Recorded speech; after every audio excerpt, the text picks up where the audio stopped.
graça e paz perfeita vos seja multiplicada. Nós estamos hoje no toque da sexta trombeta. A sexta trombeta é o segundo ai, que eu falei na quarta trombeta, quando passou uma águia voando e ela dizia ai, ai, ai. Então ficou entendido que as próximas 3 trombetas que seriam tocadas seriam os próximos ais.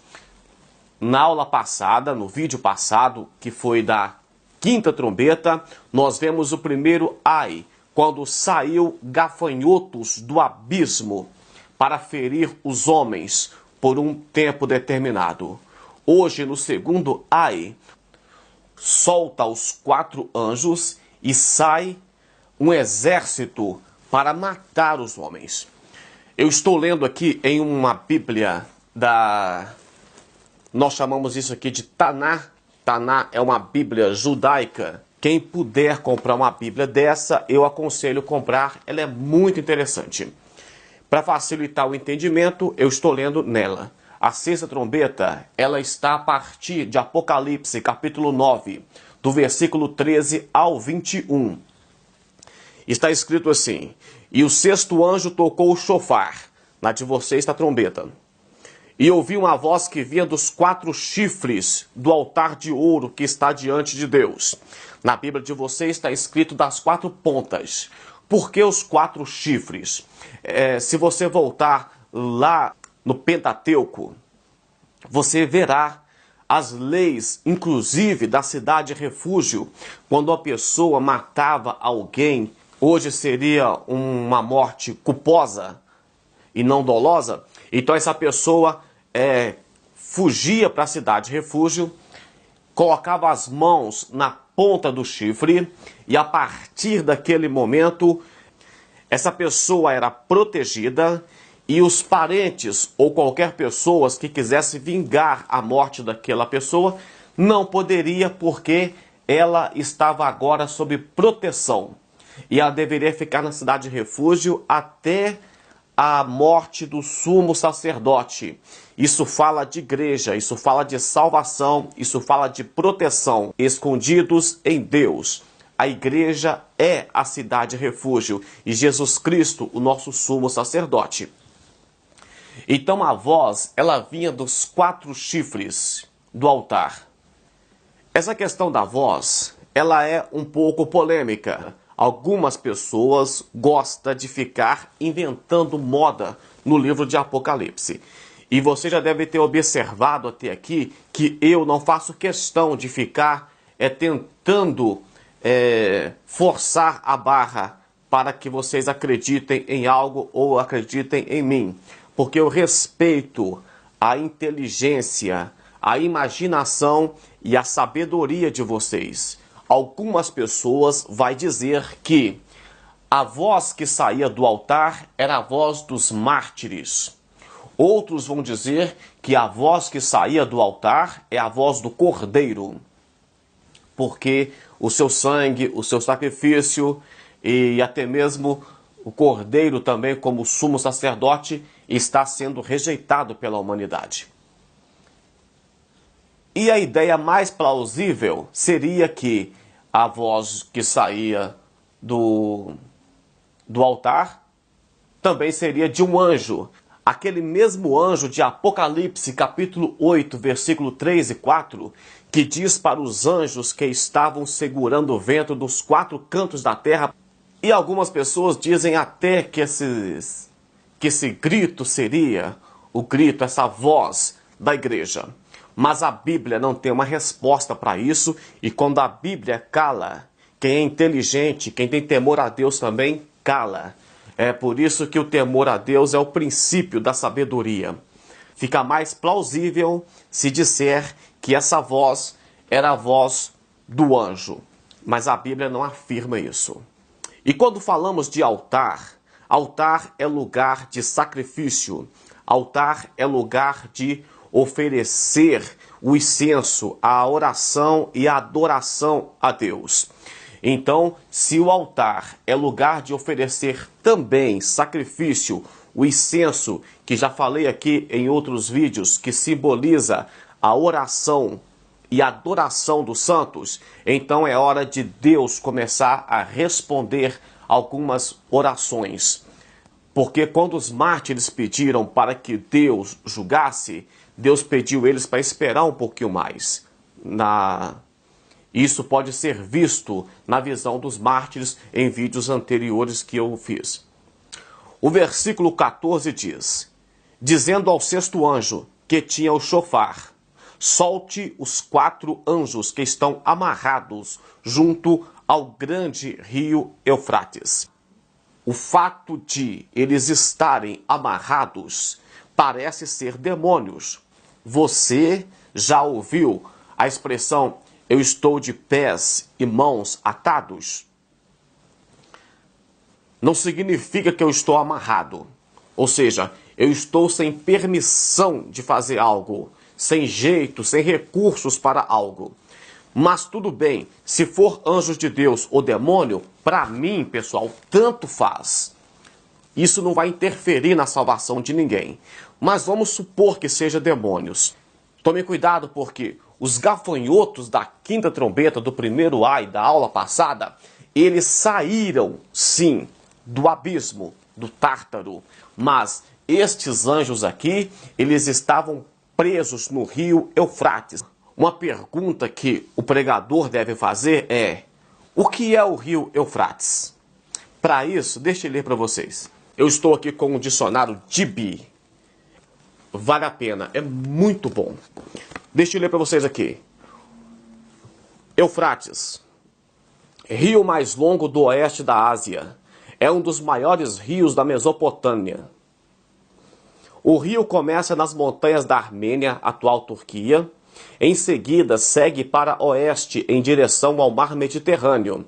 Vira para o sul e faz uma curva pela Síria. E depois corre 1.600 quilômetros a sudeste para unir ao rio Tigre. O Eufrates tem cerca de 2.890 quilômetros de extensão. É navegável por pequenas embarcações no trecho de aproximadamente 1.950 quilômetros. As ruínas de muitas cidades antigas estão localizadas ao longo do rio, no Iraque. Dentre elas estão Babilônia, Eridu, Tish, Larsa, Nippur, Sipar e Ur. Na Bíblia, o Eufrates é mencionado como o rio, o grande rio Eufrates, ou simplesmente o rio. Era um dos 4 rios que saía do Éden. Em Gênesis capítulo 2, versículo 14. O Eufrates formava a fronteira norte do território prometido por Deus a Israel. Em Gênesis 15, capítulo 18, e em Josué 1, e versículo 4. O Eufrates foi também local de grande batalha em Carquemis, em 605 a.C., o que levou à morte do rei Josias, em 2 Crônicas 35, do versículo 20 ao 24. O grande rio Eufrates também é mencionado em Apocalipse capítulo 9 e versículo 14, o que nós estamos hoje, e em Apocalipse 16 e 12. Em Apocalipse 16 e 12, será quando for derramada a taça e esse rio secará de vez. Então, se o juízo é gradual, aqui nós vemos eventos acontecendo no juízo. Mas à frente esse rio vai secar, acredita-se que dará início a uma guerra mundial. Temos que saber que o rio Eufrates, ele separa o Ocidente do Oriente. Era a fronteira do Império Romano. Lemos que ele ficava ao extremo norte da Terra Prometida. Os reinos do Vale do Eufrates são conhecidos por castigar Israel em guerras. Lemos no dicionário que a Babilônia está debaixo do rio e acredita-se que é a fronteira oriental do reino do Anticristo. Então sabemos agora o que é o Eufrates. E os 4 anjos que estavam nele estavam presos Algumas pessoas dizem que esses anjos estarão furiosos pelo fato de estarem presos há tanto tempo, por estarem presos e aguardando o dia, o mês e a hora de agir. Isso mostra que Deus, ele sabe utilizar o tempo ao seu favor e que tudo está no controle de Deus. O versículo 16 diz assim: e o número dos cavaleiros era de 200 milhões. Eu ouvi o número. João escrevendo, eu ouvi. Por que João ouviu o número dos cavaleiros e não contou? Porque era muitos cavaleiros, então na visão ele ouviu. Tranquilo? 200 milhões de cavaleiros. 200. João não podia contar isso tudo. Esses cavaleiros com seus cavalos, eles vieram para matar a terça parte da humanidade. A questão de matar a terça parte da humanidade, nós já lemos no livro de Apocalipse, no capítulo 6 e o versículo 8, que 1/4 da humanidade já foi morta lá. Em 2013, a população mundial era em torno de 7,2 bilhões de pessoas. Se hoje nós estivermos em torno de 8 bilhões de pessoas, 1/4 de 8 bilhões é 2 bilhões de pessoas. Sobra 6 bilhões de pessoas. De 6 bilhões de pessoas, agora, na sexta trombeta, morre 1/3 de 6 bilhões. Então, morre 2 bilhões. 2 bilhões mais 2 bilhões que morreu na sexta trombeta, 4 bilhões. Mataria a metade da população. Eu fui na internet para conferir o que eles estavam dizendo. E eu estava observando pregadores pregando com muita eloquência e dizendo: a sexta trombeta já foi tocada, e a igreja glorificando. Pense bem, a sexta trombeta foi tocada, já morreu a metade da população? Temos que tomar cuidado. A sexta trombeta não foi tocada. A sexta trombeta só será tocada depois do arrebatamento da igreja. Por enquanto, a trombeta não foi tocada. Não tem gafanhoto, não tem cavaleiro. Cuidado com isso. Agora, pessoal, o fato de eu ler aqui na Bíblia judaica para vocês, a Taná, dá um entendimento melhor, principalmente nessa parte aqui. Quando o texto fala do poder dos cavalos, no versículo 17 do capítulo 9, que diz assim: os cavalos que vi na visão era assim. Os cavaleiros tinham couraças vermelhas. Então os cavaleiros, os que estavam montados no cavalo, tinham couraça vermelha. O vermelho aqui fala do fogo. Então vamos lá? Couraça vermelha como fogo. Azuis e amarela como o enxofre. Na Bíblia de vocês, vai falar de jacinto, enxofre e fogo. Isso da couraça dos cavaleiros. A couraça fala da proteção dos cavaleiros. Então, pessoal, o jacinto seria uma flor azul escura. Então, fala da cor da proteção desses cavaleiros. Será azul. O enxofre fala de uma chama amarelada, meio esverdeada. E o fogo é a cor vermelha. Então, entende-se que a couraça dos cavaleiros serão azul, amarelo e vermelho. Eu não vou fantasiar aqui. Eu acredito na imaginação dos senhores. Agora, a cor azul, amarelo e vermelho diz alguma coisa para vocês? Existe algum país que tem a bandeira com essas cores? Então fique atento com essas questões, porque os cavaleiros que estavam montados no cavalo estavam vestidos proteção com essas cores. Na verdade, do cavaleiro não fala-se muito, porque o foco está nos cavalos. Deixa eu ler para vocês aqui a parte B do versículo 17, que diz assim: a cabeça dos cavalos parecia a cabeça de leão. Cabeça de leão. A boca lançava fogo, fumaça e enxofre. 1/3 da humanidade foi morta por essas 3 pragas. Então 1/3 da humanidade foi morta pelo fogo, pela fumaça e pelo enxofre que saía da boca dos cavalos. E os cavalos tinham cabeça como de leão.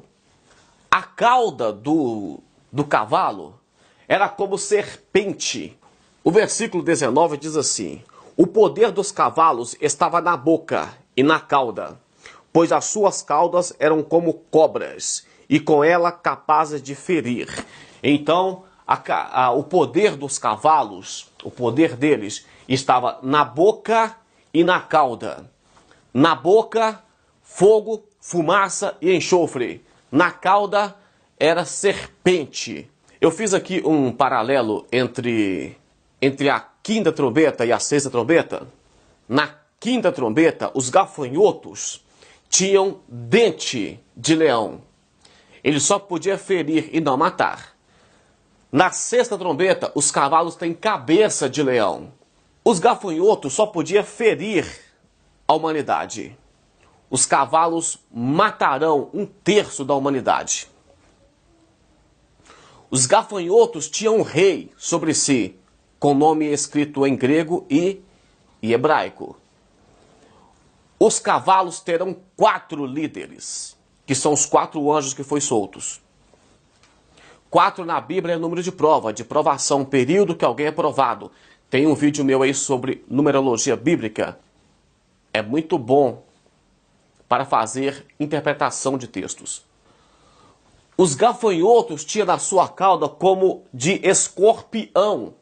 Os cavalos têm na sua cauda como serpente. Os gafanhotos são uma praga. Os cavalos, na Bíblia, mostram poder, domínio. Os gafanhotos vieram do abismo. E os cavaleiros têm a sua origem no rio Eufrates. Qual o objetivo desse juízo de Deus? Sempre no final do texto estará escrito assim, olha: e o resto da humanidade e os que não foram mortos por essas pragas, nem assim deu as costas ao que havia feito com as próprias mãos, ou seja, os ídolos. Eles não pararam de adorar demônios e ídolos de ouro, prata, bronze, pedra, madeira, que não podem ver, ouvir e nem andar. Tampouco se arrependeram dos seus assassinatos, uso de drogas alucinógenas para entrar em sintonia com o oculto, de sua imoralidade sexual e de seus roubos. Na Bíblia de vocês está escrito ladroices. Esse juízo de Deus era para tentar fazer as pessoas se renderem a Deus. Mesmo assim, elas não se renderão a Deus. Então nós temos aqui agora a metade da população mundial morta. Uma parte das pessoas que estão aqui na Terra são as pessoas que eu terminei de ler que não se arrependeram dos seus pecados. Então, uma parte de mortos fisicamente falando e a outra parte de pessoas que não se arrependeram. Em Apocalipse capítulo 17, vocês observarão na Bíblia de vocês, estão dizendo que o nome deles não estão no livro da vida. Isso significa que as pessoas que estiverem passando aqui por esse evento na Terra são pessoas que não têm nada a ver com Deus. Entende-se que, neste momento, os mártires e a igreja não estarão mais aqui. A igreja estará com Cristo, mas aqui na terra só estarão as pessoas que não têm o nome escrito no livro da vida. Então isso mostra um arrebatamento pré-tribulacionista. Isto mostra a igreja livre da ira futura. Isso mostra que a igreja não passará por esse período de tribulação. Deus abençoe grandemente a sua vida. Eu quero agradecer por todos vocês que estão inscritos no canal, tá? O canal ainda é um canal simples, mas tem muitas pessoas que participam e é por causa de vocês que nós estamos fazendo esses vídeos. Um grande abraço, fique na paz de Deus, até mais.